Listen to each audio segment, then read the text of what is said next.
All right. Episode 33, Noel, in 5, 4, 3, 2. Hey, how are you guys doing? This is Noel. I'm back here with the Noel Casler pod. We're going to take this over. All right. Episode 33. Here we go. In 5, 4, 3, 2. Hey guys, how you doing? Welcome back to the Noel Casler podcast. Episode 33 is in effect. I'm back here with my main man, Jimmy Kennedy. Jimmy is rocking his Sunday hair this morning for you folks watching on YouTube. Getting ready for some football today, Jimmy? Yeah, easy like Sunday morning, man. They got the roof open at Lucas Oil Stadium. It's going to be like 50 degrees today. And, Mr. Irsay is saving on air conditioning, but people are probably going to have to bring a jacket, That's yeah. Well, I guess that cold weather's heading our way because it was 80. Yeah. It was 81 on Friday. It was probably, high 70s yesterday. And it's nice out today, but it's global warming, it's terrifying. Yeah. One quick funny story about like Lucas when it was built. Peyton Manning had input on where like the sun would come in because he would run a no huddle offense and like the sun would get in his eyes. So he was part of the design team as far as like where the sun would come in. And depending on what side of the stadium you're on, you'll be sweating or be freezing because the sun's just bearing down on you. That's awesome. I think I remember hearing about that. I think it also affects the opposing team, right? Because then they're passing with the sun in their eyes and stuff. Yeah. When Peyton came back with the Denver Broncos, I was with the Colts as an intern, and we opened the roof for a night game to try to make Peyton uncomfortable, and it worked. It was enough to make it to make a difference. So nice. Well, we'll get into the NFL a little more later on in the show. Obviously, there's some stuff going on there this week, and But I want to start off top of the show. A guy I got to know a little bit, Ron Tutt, who was Elvis's drummer. He was Jerry Garcia's drummer. He was just a legendary drummer. He passed away on Saturday, and just an amazing guy. I got to work with him when he was with Neil Diamond. I've told that story before about Neil Diamond and the 4th of July in Boston at the Boston Pops. And at the end of that gig, after 2 days of like trying to get stories out of Ron about playing with Jerry Garcia band and everything, he gave me his drumsticks after the gig. And they're sitting on my drum kit right now, man. I've used them for 10 years or more that he gave them to me. And I'm always, I always look at his little signature Ron Tutt, man. The guy was a legend. Your father certainly would have been a fan of, I'm sure was a big fan of Ron Tutt. So, part of that greatest generation of musicians, and we're losing too many of them, but rest in peace, Ron Tutt. Yeah, absolutely, man. And I saw that tweet about the drumstick. I still got my Chooch guitar pick. That's the beauty of music, man.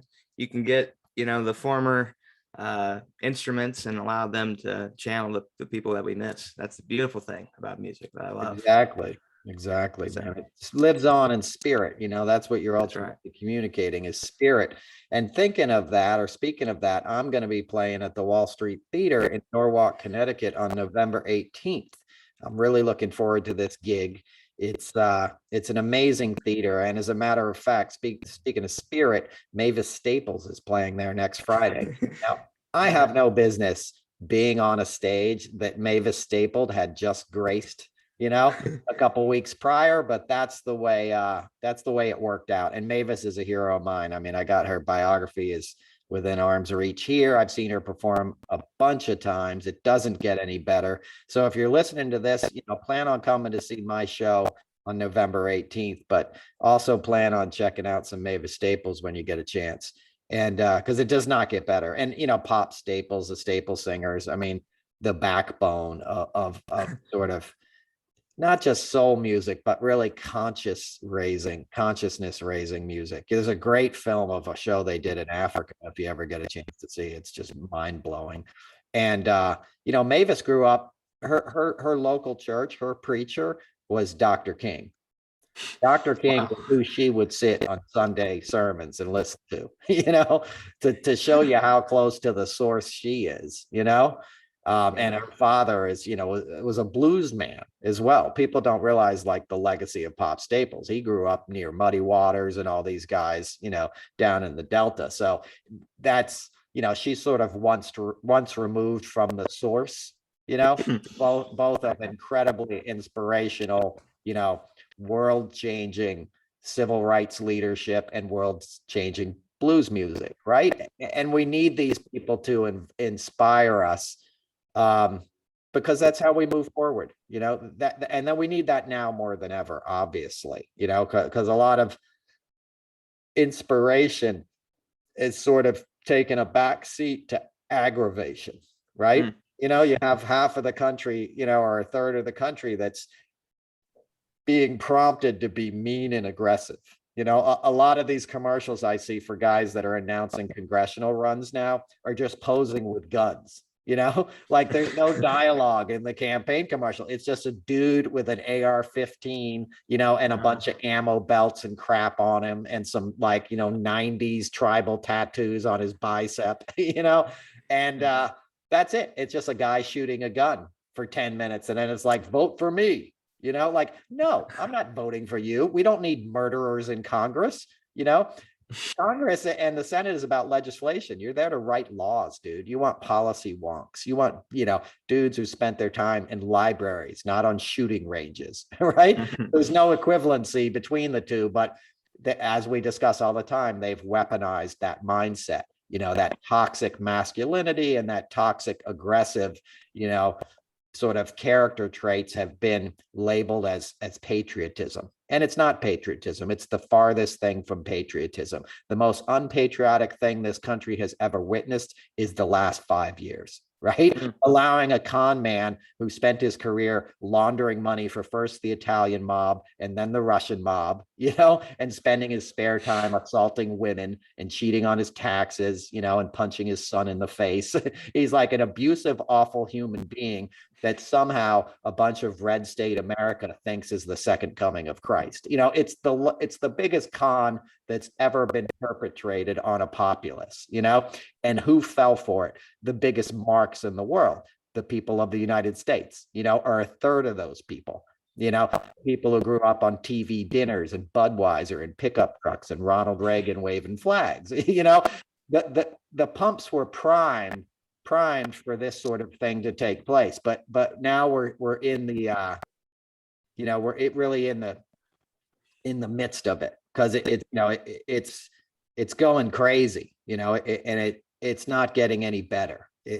So it's something we have to address, and a good way to do that is to start thinking about how we can come together, right? Any chance you get to be courteous to somebody, even if it's a guy, rolling coal with a bunch of flags in the back of his pickup truck, who is branding himself in opposition to anything good and progressive in life, we have to start figuring out a way to take the high road, and I don't mean excusing that behavior. I mean, any opportunity you get to be kind these days, take it, because we're at a deficit of that. Like I pulled a snake out of the road yesterday that was crawling across the road. He was injured. He'd already been hit, and it was traumatic, but at least I was able to pick him up and put him in the grass, and spend a few minutes with him, and as I say all the time, that stuff might sound crazy to people, but, I'm not going to walk on by when I see something suffering, and these people are suffering. We really need to redress and address the cultural sort of climate that has created these people, like that has allowed a Joe Manchin to eviscerate the climate legislation, in this new infrastructure bill, because he's owned by oil companies and coal companies. He's the energy chair, the energy committee chair in the United States Senate. He's there to represent oil companies, not the people of West Virginia. I got sick in West Virginia drinking the water. Taking one sip of water to swallow a vitamin on a Crosby, Stills, and Nash tour put me in urgent care. I was on my feet for 3 days. David Crosby had to call me in my hotel room every night and be like, "How you doing, Noel? Can I bring you some soup? We're all going out to dinner." Crosby's great at that stuff, by the way. He's like a nurse. If you ever get sick, like Crosby is going to take care of you. He knows a ton about that kind of stuff because he struggled a few times himself. but with things like that. But he's a caring guy. But you know, it was insane. You know, you should be able to drink the water in America. You know, Yeah, we shouldn't be having to use bottled water within the United States of America. I think the craziest thing for me, Nolan, you know, I've been trying to figure out this social experiment as much as anybody else. But when do you think after 5 years, most of these folks would have caught on to the con already? I mean, but they're already Russian cyber ops. They've been turned. So I guess they're beyond a point of return. yeah, they've been turned, and they're also like, you know, it's been turned up to 11, right? They were turned, they were plugged in, and now they're cranked up.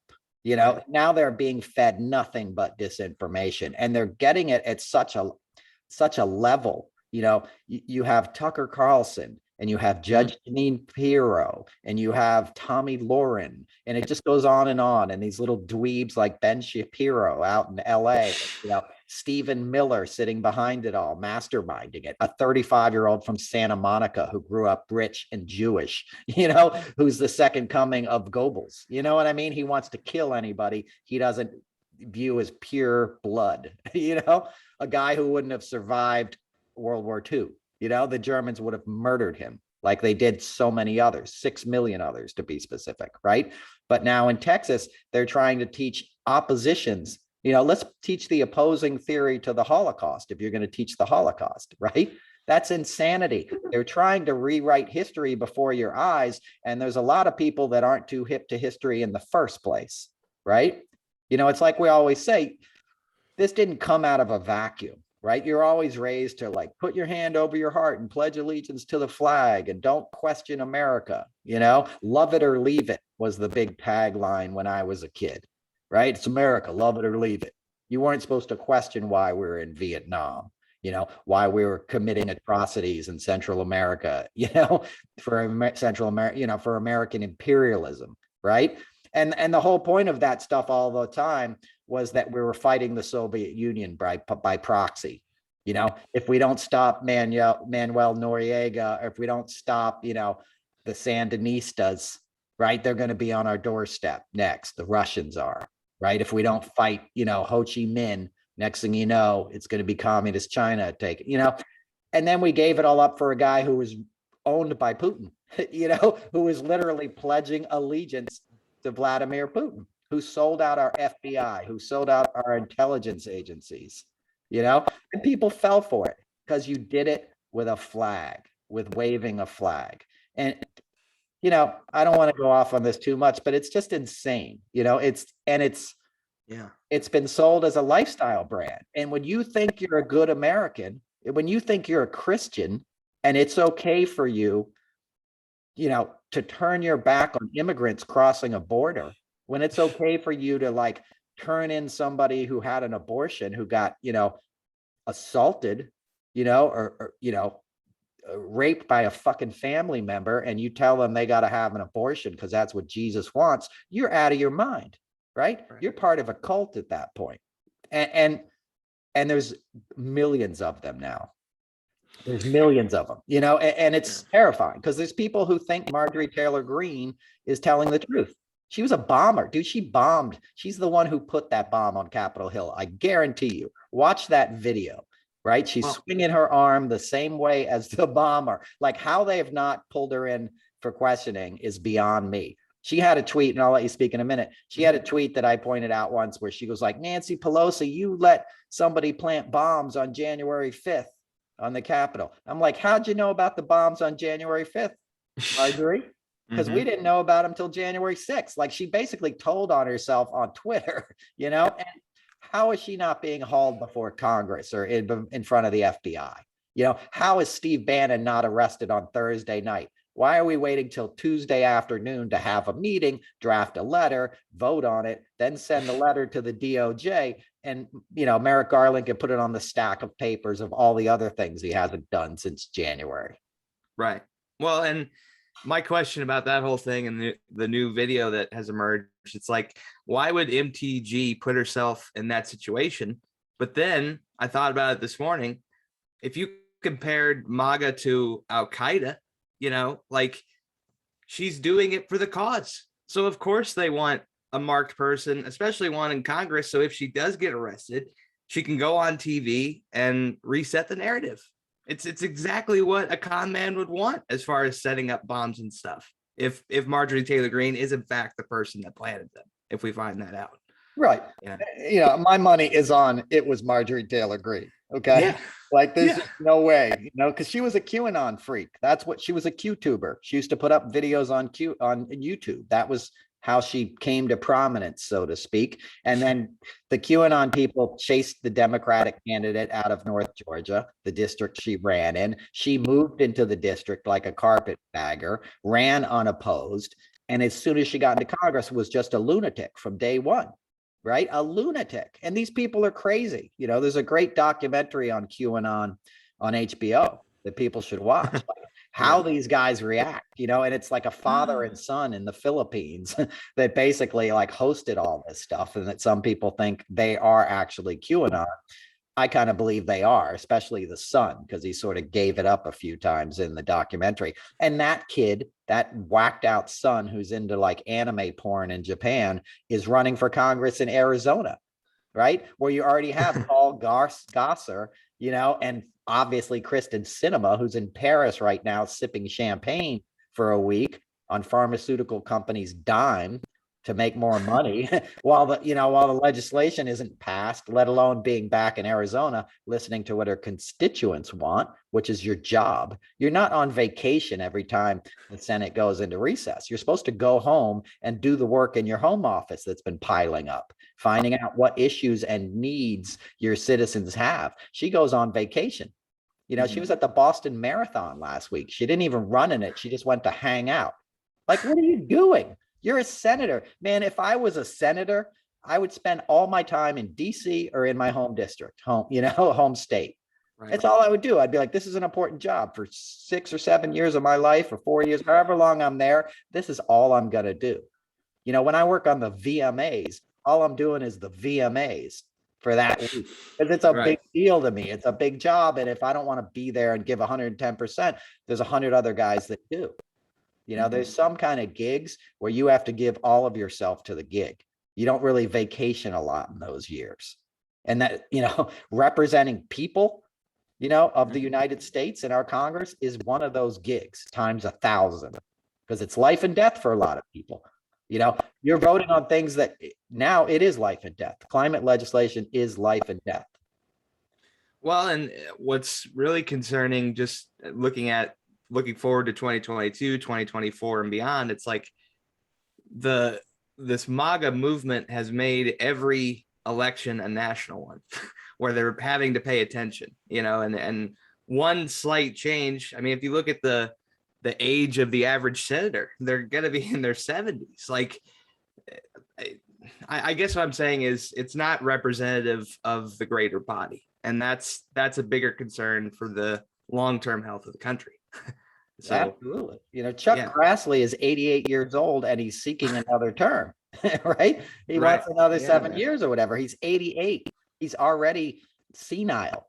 We've all seen his tweets. If you're looking for your pigeon, he's right here dead in the road. Like, the guy's out of his mind, Yeah. And he went full MAGA at Trump's last rally in Iowa, So it's just, it's insane. You're right. It's the next generation that's going to save things, Jimmy. It's your generation. It's AOC. It's these Eric Swalwell, the younger folks, as I always say, if you're old and you have some wisdom in politics, it's time to step aside and be somebody's chief of staff, be their advisor, tell them what you've learned and how they can not make the same mistakes you have. It's definitely not time for the status quo. And a lot of what we're running into now, a lot of the frustration that people are feeling, and Biden's doing a great job, but he's also he wants to go back to the way things are.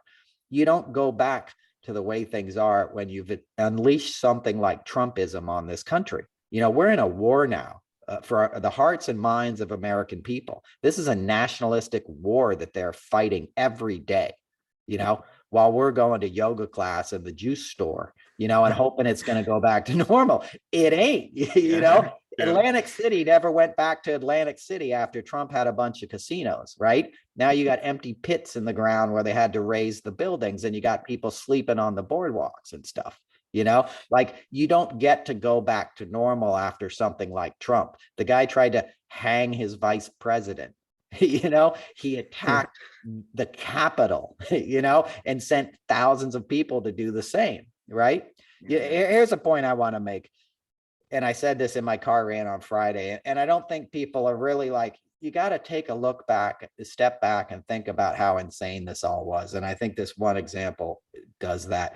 So on January 5th, after your boy Pence, came home from Indiana and spoke with Dan Quayle and Mother and whoever else he talked to, about his desire to accede to Trump's wishes and not certify the election results, he finally figured out he couldn't do it. He has a meeting with Trump in the Oval Office. And Trump's like, yeah, I really need you to do this. It's fine. You can do it, blah, blah, blah. And Pence is like, sorry, dude, I can't do it. I talked to Dan Quayle. I want to do it. There's just no way I can really do it constitutionally. And Trump's like, well, then I can't be your friend anymore if you can't do it. Okay. That's not a 6-year-old being a baby. That's a mob boss saying, you don't get my protection, right? If you don't do it, then I can't be, I can't guarantee you what's going to happen to you. I can't offer you protection anymore. That's a mob boss threat. That's what Trump was doing, right? So he leaves the office. Mike Pence does, goes to another meeting.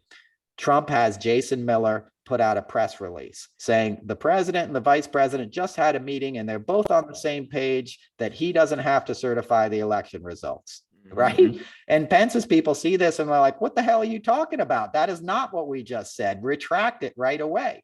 And the White House is like, F you, we're not gonna.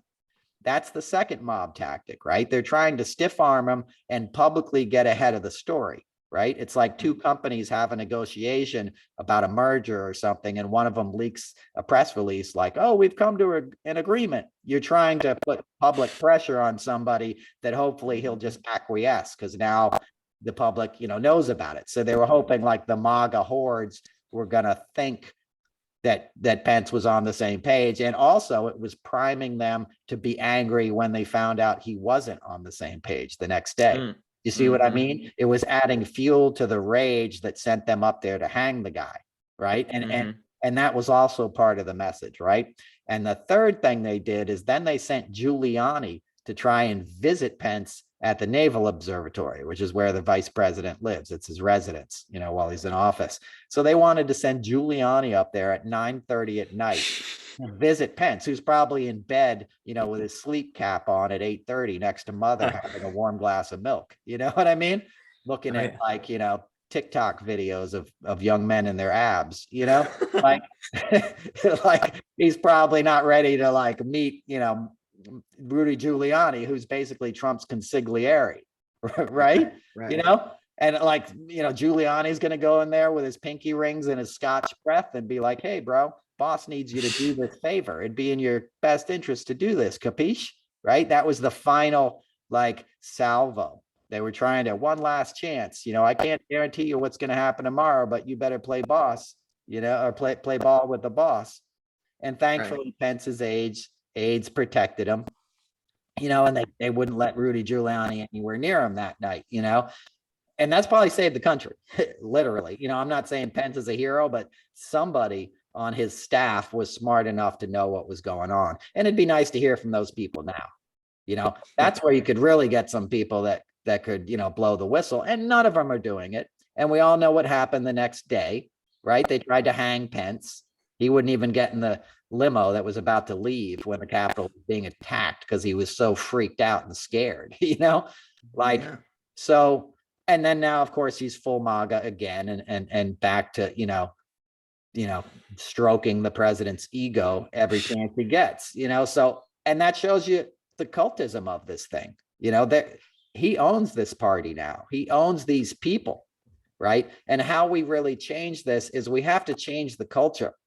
We have to change the hearts and minds of these folks, as I keep saying. And how do we do that as Democrats, as progressive people? We do it through kindness. It's in recovery, there's a saying, it's a program of attraction, not promotion, right? We somehow have to live our lives. We're living the right way, not in anger, not in resentment, not in exclusivity to other races and immigrants and stuff. Becomes more attractive to more and more people. Because people are going to burn out. That's the other thing with rage, is it tires you. It's like a big fire. It flames out after a while. You can't keep feeding it oxygen. And right now it's at a critical mass, because it's being fed, as I said, by Fox News and these corporations with endless amounts of money. And then guys like the Koch brothers pulling the strings behind the scenes. And then also Democrats thinking, well, if we don't have Manchin, it's just going to be a Republican, so we might as well leave him in there. No, you shouldn't do that. You should get rid of the guy. He's a thief. He's been ripping off your home state for 20, 30 years, as a governor, and as a secretary of state before that. He's a crook. He's in there to make money off the backs of very impoverished people. There's not many people that grow up and say, I want to go live in West Virginia. You know what I mean? Exactly. It can be a pretty gruesomely sad place, with a ton of problems that need compassion, and they need a senator that's going to, turn it around. So don't keep falling for this. Well, the lesser of two evils approach. That's business as usual. West Virginia needs its equivalent of AOC, right? It needs a progressive minded person to say, hey, you don't need to give your kid Mountain Dew. You don't need to take OxyContin because you got injured like digging up coal for 15 years. That's not the only job, that's not all you can strive for. And it was a state of wondrous natural beauty. It was one of the most beautiful states in the country. And you go there now and it's like strip mining. They cut off the tops of the mountains for coal. It'll make you cry driving through there now. So, that's the kind of approach I think we need to start taking. That's how we're going to change this place. It's attraction, not promotion. We gotta be so nice, and so not nice like in terms of pushovers, but we have to come up with something that can counter the onslaught of negativity you're getting from the right. And I don't really know what that is yet. I just know we need it. Yeah, I think, part of my holistic problem solving, if I could implement something right now, would be to destigmatize mental health. We had a mental health problem before the pandemic and before Trump became president. And the best example of mental health and it breaking people down was when Andrew Luck retired. He retired in the middle of a game with fans there at Lucas Oil Stadium, and they booed him off the field, in part because they paid for season tickets and they were expecting to see him. But he had $80 million in the bank. He was Stanford educated and, was 29 years old. Even with all of his injuries, he still had his entire life ahead of him, but he was broken. And it's okay to admit that you are broken if you are, and to reach out for help. That's how it gets better, is you admit that you have a problem. Absolutely. And there's no shame in it. It's just like any other, thing. I have mental health issues. I'm in addiction. Addiction is a mental health issue, more than anything else. When I was in rehab, I'll share a story with you, Jimmy. When I was in rehab, I went to rehab at NIH, the National Institutes of Health.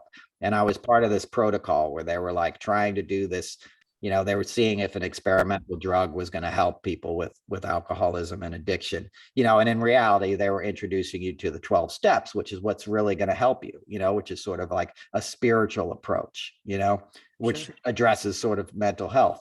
And so anyway, at one point, like I was there about 2 weeks and a young man killed himself in front of me. He jumped to his death, and was mortally wounded right in front of me and died. And it was traumatic. And they pulled us back inside like our little lockdown ward, and one of the other people, patients was like, hey, I want to go have a cigarette now, and they were like, you can't go, like the hospital's on lockdown, right? Because this kid had just killed himself, and the person goes, and no, I go, yeah, but that was a mental health ward that he was on. And they looked at me and they're like, what kind of ward do you think you're on? What do you think this is? What do you think addiction is? It's mental health, and that's where they, where they broke the genetic code, where they developed AZT, that, it's where Dr. Fauci works. They treat it like science. You study fatal diseases and look for an approach. And mental illness is a fatal disease, and it's one of these things that's like addiction. It comes out in these other ways that are hard to measure, right? You don't see the person as sick. You see them as doing this crazy stuff. Marjorie Taylor Greene is a perfect example. That person is mentally ill. There's nothing healthy about her. And unfortunately, she's at a place where she can do real damage to this country. Trump was mentally ill. That's why I always talk about his addictions. I don't care that he actually snorted Adderall. If you could have snorted that and did your job, fine, right? But he had the isms underneath addiction, the self-centeredness, the rage, all these other toxic emotions, things we call character defects in recovery. That stuff will eat you alive, and it'll destroy the lives of those around you, right? And we have to stop stigmatizing mental health. Andrew Luck's a hero for doing that. When you throw up a white flag and surrender, it's not a sign of weakness. It's a sign of asking for help. You want to live to fight another day, right? When you're outnumbered and whooped, sometimes the best thing you can do is stick your hand up and say, I need help. That's what saved me from alcoholism, was finally saying I need help. You can't beat things alone. And you're right. We're in a place now where the whole country has PTSD, right? We all went through trauma last year, whether you think you did or you didn't. That was some very traumatic stuff, okay? The whole country shut down. 700,000 people have died so far. That in itself is mind-boggling, and you can see how we're basically in collective amnesia about that, right? Nobody even mentions that. If they had died in another way, like if it's coming up on Halloween, right? If Jason was out there with a machete killing 700,000 people wouldn't be leaving their houses still, right?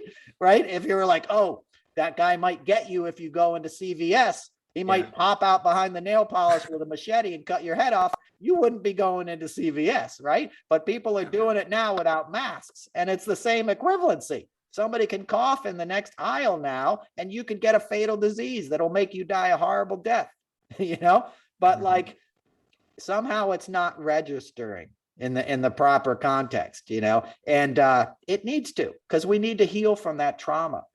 We need like Oprah Winfrey or somebody, we need somebody who's not ashamed to address these deeper issues, to like, sit down, y'all, sit down as a nation and come together and heal, which is what we ultimately need. Like, somehow we're going to have to listen to the other side, if we can ever get them to if we can get them stabilized enough, because they're so deep in their mental illness. And by the way, that's what these people are preying on. I saw a rally in New York City yesterday in Times Square, like it was attacking the media. It was in front of the Times Square offices, and it was a bunch of people screaming, and they were clearly mentally ill, right? Putin and all these guys can find these guys. That's what Facebook is exploiting, and they're weaponizing mental illness to achieve cynical political results. And that's something we've never dealt with in this country, right? Hitler, did that to the Germans. There's other crazy ass leaders throughout history who have done this, but we've never quite had it on the scale we have it now, being married with social media. That's what's really scary, is that people can tap into this 24/7, right? That mental illness can make you get up at 3 a.m. and start looking at QAnon videos on YouTube, right? So you're in this like vacuum without any outside help, without anybody coming into mom's basement and saying, hey, put that down, right? So then these people that are already aggrieved and mentally ill are like, well, I got a gun. I can be a hero. Let me go hurt somebody. Like we saw in England last week, somebody stabbed a politician to death. Like, stuff is getting crazy. And I believe we're going to have like sort of a guerrilla war on our hands in America in the next few years. Those guys that bombed the Boston Marathon, right? Sarnov brothers, there's going to be 1,000 of those guys. God forbid, but we have the potential for that. And people are trying to warn you, wake up to this. It's what I'm always saying. What happens to the 15-year-olds that believe this stuff? And mental illness happens to teenagers a lot. That's one of the most vulnerable, tough times in your life. What's happened to the mentally ill teenagers now that are being raised in homes listening to Fox News and OAN, and daddy's a big QAnon nut? Right. When you're already kind of like, will do anything as a 17, 18-year-old adolescent, right? It's already a dangerous time that makes you prone to sort of overreaction and risk taking, right? But now it's not like, jumping off the cliff at the quarry after a bunch of beers. Now it's like, I'm going to run my car into a crowd of people, as we saw in Charlottesville. That was a young white man, full of rage and mental illness. I'm not excusing his actions. He's a monster, but we're creating monsters. And you're absolutely right. We have to change it at a soul level, at a mental health level, Well, and the other problem too that really concerns me is, in America for a long time, we've had these social media stars, right? People that are famous for the mere fact of being famous. And I think that's part of the attraction, is they're going to get attention. And I don't know if you watch 60 Minutes this week, they did a piece on like facial recognition technology, right? And how people can look exactly like the person. It's going to be even more difficult to decipher between stuff. I mean, it was difficult for me. It looked like the guy. It looked like Tom Cruise playing guitar or whatever, man. Like, they're getting better at this technology. That's what's more concerning. It's excellent point, Jimmy. It's insane. I see that every time I log into Twitter. Instagram. They have the movies at the top of the page or the videos or whatever. I see that Tom Cruise thing, and it freaks me out. And I'm like, make that go away. I don't want to see that anymore. That is so dangerous. Because, like, what if Putin gets, one of those videos and puts Trump's face on there, and he's like, take to the streets right now. Right. If your neighbor is not on my side, you need to take them out in the interest of MAGA and America. Like, that is so dangerous, and the Russians will exploit that, or any of our enemies. We don't need the Russians. It could be, Steve Bannon, anybody who wants to do bad things, Stephen Miller, all of these nutbags, right? Michael Flynn. These guys can use that technology, to their advantage, and they've already got this army they're building. It's terrifying. We're in terrifying times. You had Kim Kardashian hosted SNL, and I guess everybody loved her and stuff, but that's somebody who's famous for just being on social media. First time I ever saw her, she was following us around on the field at the Super Bowl after the Saints win, and we're shooting videos. And I'm like, who is this chick that keeps following us around? Why is she here? And they're like, oh, that's Reggie Bush's girlfriend. She's Kim Kardashian. She made a sex tape. And I was like, well, whatever. And then, this was, 10 years ago or more or whatever. And now she's like a billionaire. You know what I mean? Like, and so it is scary. It's insane, but at the same time, we can spread love. We can spread humor. We can spread good things. And if you have a platform, you need to be punching up. Right? You need to be inspiring people, making jokes about, like, groups of people that already have a tougher road than you isn't heroism. It's not edginess. It's just kind of unhelpful at this point, and that's all I'll say on that. I think people can read between the lines of that kind of stuff. But, if you're taking up a bunch of the bandwidth at the time where we're in a struggle for saving the planet with climate change, where we have a fascist party trying to overtake America, you don't go after people that are just trying to live their lives, and be themselves. And you can always say, well, I'm not really going after them. I'm just trying to show the hypocrisy or whatever. Why are you even talking about it? You know what I mean? Why are you wasting such a precious, gift you've been given with such a platform, and, it makes money, there's a lot of money to be made in controversy. The most popular comedians, that sell stuff out are always the racist ones. It's the white dudes, the Joe Rogan bros that perform in Texas and everywhere, the rapey kind of misogynistic assholes sell out first. Right. Because that stuff sells, the low hanging fruit has become the cultural currency of our time. Right. Why is Joe Rogan having Alex Jones on his show? I'll take Joe Rogan over to Sandy Hook, let him meet some of the parents. It's not a joke. You don't give a platform to somebody like that. That's not free speech and edginess. That's insane. But, it'll get you clicks, and clicks will get you money, and money will get you a big house. You don't need that big of a house. Who needs that? Somebody in my town had a $2 million wedding last night, bro. And they had Coldplay play the wedding. Right? They could have done better in that way, Exactly. I know. Coldplay. All that money and you hire Coldplay. But anyway, not the best hire there, but what are you gonna do? Whatever. That's who Coldplay are, like a Hamptons band, essentially. The guy lives, and I've done a bunch of gigs with them. They're nice guys, but yeah. Anyway, so we were talking about the NFL. Let's get into the NFL, Jimmy. That's your area of expertise. Yeah. Sorry about your boy Jon Gruden or whatever the hell his name is. Yeah, Gruden's having a hell of a week, man. 7 years worth of emails spewing hate off the field. And I'll tell you something. They create mediocre white men. They don't get much more mediocre than Jon Gruden. The fact that, the apex of his fame and everything that he's known for, winning a Super Bowl in 2001 with the Buccaneers, it was Tony Dungy who built that team. Okay. And then Tony came here to Indianapolis and gave us a championship. So his best success was off the work of others. And his father was a coach at Notre Dame. He had a birthright, a paved road into coaching, and it shows too that Trump's impunity of being an asshole has permeated into corporate America, where a privileged coach, one of 32 guys that gets to coach an NFL team, gets to spew that shit and still have a job for 8 years. That's, and in between the time of coaching, he was on Monday Night Football with a national audience. So, it's another example of the mediocre white man making a ton of money because it works. And the NFL had influence every time that he was hired. You don't think they know the kind of person he is before they put him on ESPN? They knew everything.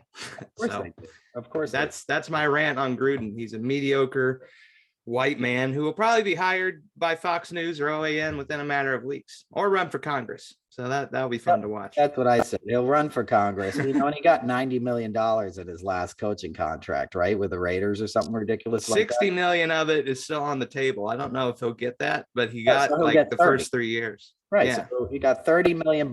He's been to the playoff, 5 times since he was in the Super Bowl or something ridiculous this like that? Decade. Yeah. If you spread it out, it depends on how you frame it too. It's like, I made the playoffs 2 of the last 8 years. Well, the last 6 you haven't, So yeah, it's a business, man, like anything else, as long as the owners keep making money, as long as the TV contracts keep getting signed and advertisements keep getting made. I had a joke about the Pacers arena. It got renamed the Gamebridge Fieldhouse. And there's a catwalk that connects the arena to the parking garage. And I'm curious if it's going to be called the Gamesbridge Bridge. Like that, we're at that point in America where we're gonna have to sponsor landmarks. Exactly. It's we've sold everything in America. Yeah, well, it's a business. I always tell people, America is a business. You think it's a land of the free. It's a business, and it's exploited more and more by corporate interests. The difference between, the haves and the have-nots has never been greater in the history of humankind. We're sailing into uncharted waters, and it's scary. But the NFL, it's like it's very much a business. I did Super Bowl halftime shows for almost 15 years, and NFL is gangsta. It's not my favorite organization. They're a bunch of thugs. Roger Goodell is a thug, and which is funny because Gruden went after Goodell, and it's it's just insane. You know what I mean? Because Goodell is not the polar opposite of Gruden's speak. You know what I mean? Gruden isn't the only coach who talks like that in the NFL. I promise you that. And there's more subtle versions too. And I saw it. I remember I did a Super Bowl with the Seahawks and the Patriots, right? I don't know how many years ago, maybe 5-6 years ago or something. And Lenny Kravitz was performing, he was like the special guest with whoever the headliner was, like Katy Perry or somebody. And I remember being in the hallway, because you line up in the hallway before the halftime show, like 10 minutes before, the second quarter ends. You got to get down there, because when it's halftime, you run out, you build the field in 5 minutes, and then you got like 6 minutes to perform, and then you're out of there, right? Mm-hmm. It's very hardcore, like military type precision that you practice for like crazy. So we're lined up in the hallway waiting to go on, and the team, we're on the Seahawks side, and the Seahawks come off, and they're walking down the hallway, and Marshawn Lynch sees me, not me, he doesn't know who I am, but he sees Lenny Kravitz. I'm standing next to Lenny Kravitz, and he's like, "Oh my God, Lenny Kravitz, my man, what the," he just freaked out. He's seeing Lenny Kravitz, and it was so awesome. He was so joyful, like a kid, he's like, "Oh man, oh shit, it's Lenny Kravitz," and I took a picture of the two of them, which is classic. It's one of my favorite photos, because I was like, "Here, get over there. You want a picture?" And it's on my Instagram if you do a deep dive. But wonderful. I just love the energy of Marshawn Lynch. I love how he wasn't playing at media day, and he would just read this prepared statement, because he knows what the game is. He understands the racism in that league.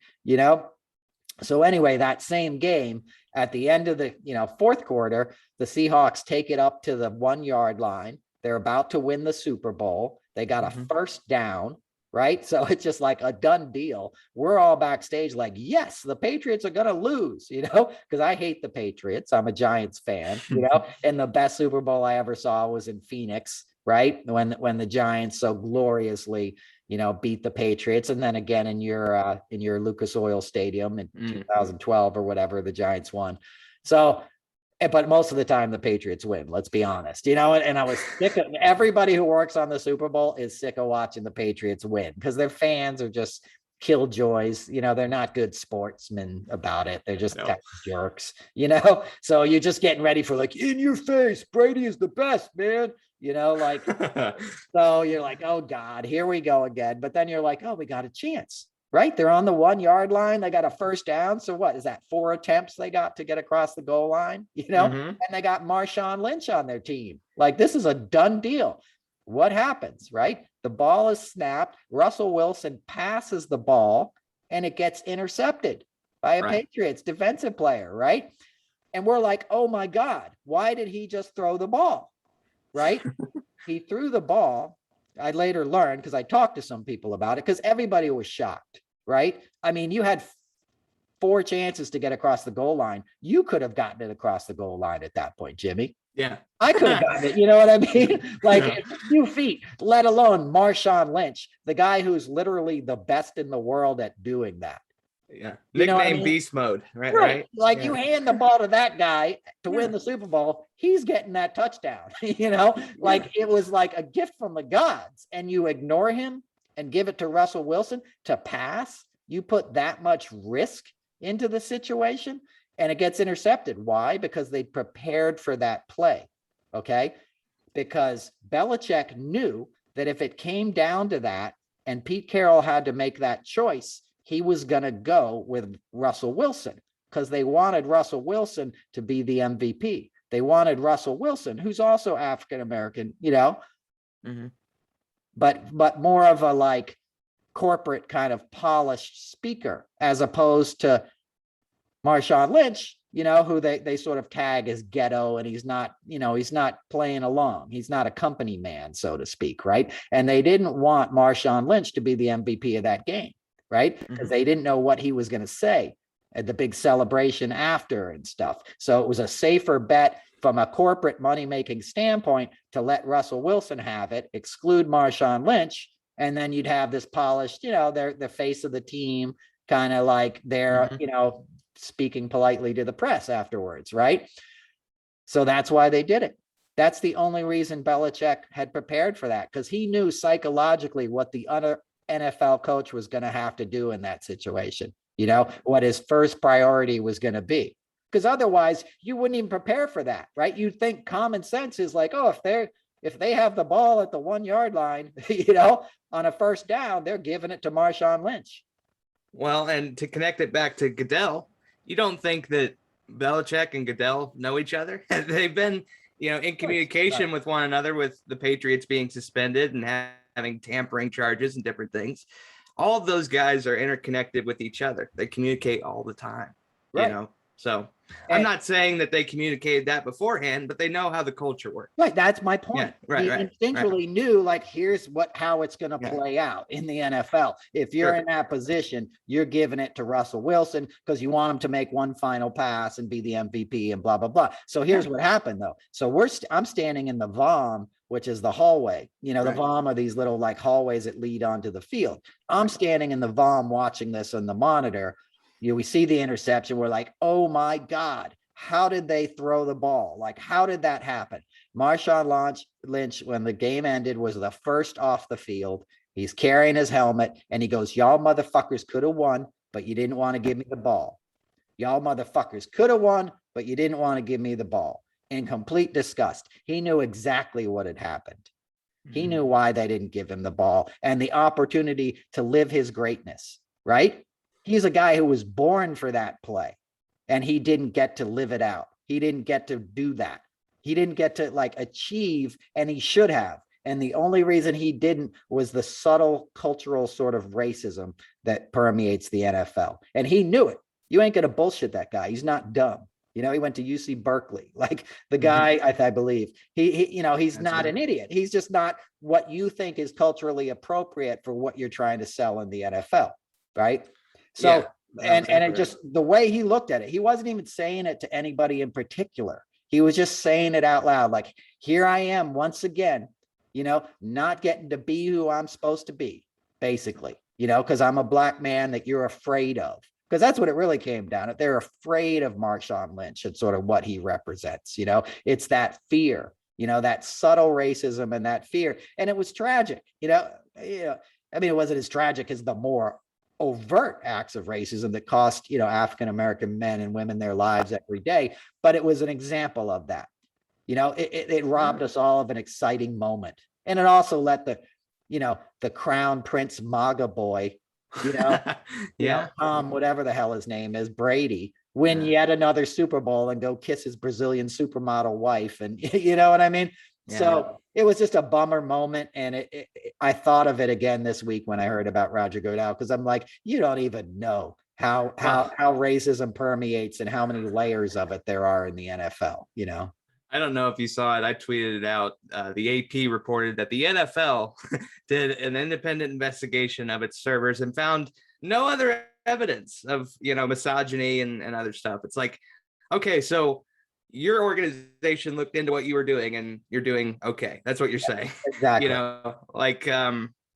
It's been going on. It's just brought to light now. That's the difference. Exactly. So. And you know what? There's a little bit of progress. It's good that he got fired. He knew Monday night when that story broke, he was done, and he immediately resigned. So at least there's progress there, because 10 years ago, the guy would have fought it and tried to hang on to his job, but he'll be at Mar-a-Lago for Christmas. But enough of that idiot.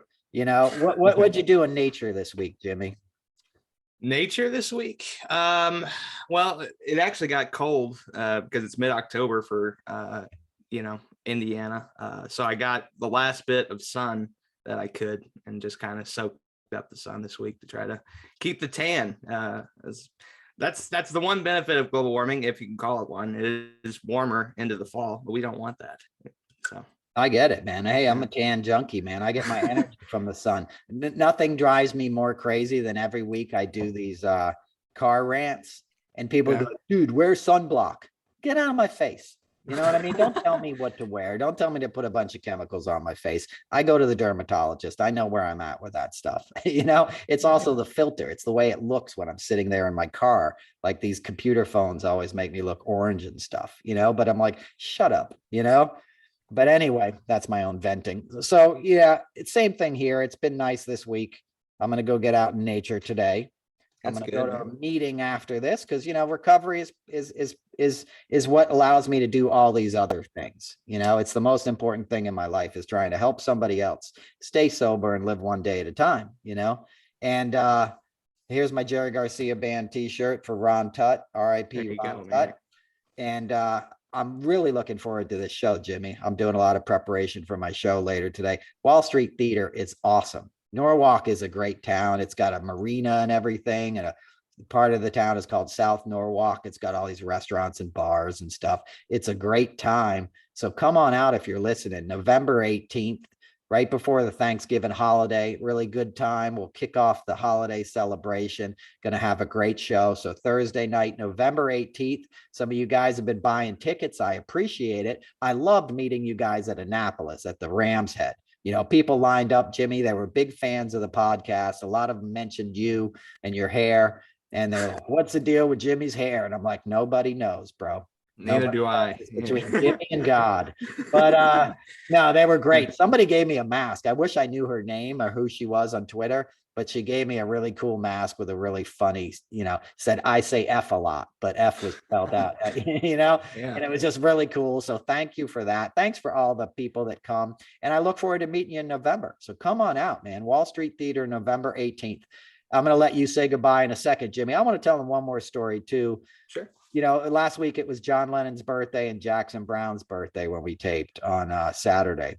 And, Jackson Brown is like a mentor to me, and I got to be his road manager. I met him when I was a teenager, and I'd been listening to him since I was a kid. And then in my 30s, I got to be a road manager and travel the world with him and his amazing crew and band. That's how I really learned about touring. And Crosby, Stills, and Nash came from that. They had the same management at the time. But we were in Liverpool on my first tour in UK, in England and in Europe. My first summer on the road with a band. I get a text at night from Jackson, and he's like, hey, Noel, I want you to take down this number and call this guy. I want you to take the band in the morning, go meet this guy. He's going to give you a private tour of John Lennon's Boyhood home. And I'm like, what? Okay, boss, and I call this guy in the morning, and I get the band, and we head over on the tour bus to Mendips, which is where John Lennon lived with his Aunt Mimi, as a kid. And this guy brings us in there, and there's nobody else there. It's just us. And we get to go in his bedroom and see his old guitar up on the wall, and a picture of Bridget Bardot or somebody that he had. You saw this teenagers modest little room. The house was actually nice. They had boarders. They were kind of middle class, as opposed to Paul McCartney and stuff, and George Harrison, who grew up a little poorer. Lennon kind of, because his mom died when he was a kid, he lived with his aunt and uncle, and they were kind of a little well off in terms of, Liverpool, which isn't really well off. It's a very working class at the time, Liverpool and Manchester, but it's a pretty beautiful property is my point. And the real strawberry fields was behind, the yard. And there's a foyer where, you come in the front door. We came in the back door through the kitchen, which I think is what they always used, but there's a little front door foyer. And that's where Lennon and McCartney first sang together for the first time, because it had a natural reverb and they would hear their harmonies. And that's where they first worked out their harmonies. And you're sitting in this small space thinking of these two teenagers, who met when they were 14 or 15 and started singing together, and seeing how two voices worked together and created a sound that was bigger than the both of them. Right. And then that sound became bigger than Liverpool. And then it became bigger than England. Right. And then it permeated the whole world and inspired 1,000 other bands. Right. And it created a spirit. And you never know where that magic comes from. Right. These were basically a couple of poor kids, in Liverpool, England, post World War II, that got turned on, by American music. That was a gift from our Black culture. Rock and roll was invented by Black people. It came out of the blues. Right. Elvis made it popular. But, it was a gift to the world, from a community that we've only mistreated, right? And that it inspires these two kids all the way across the ocean, and then they create this sound that people are still in love with today, right? People are still waiting for the next Beatles documentary. And my point isn't about the popularity or the money involved. It's about, you never know where inspiration will lead. And you never know who else will get inspired by that sound you're making. And harmony is more powerful than a single voice, right? The Beatles did more than Elvis did because there was a bunch of them singing together. or three of them, at least four in the band, obviously three whose voices blended together.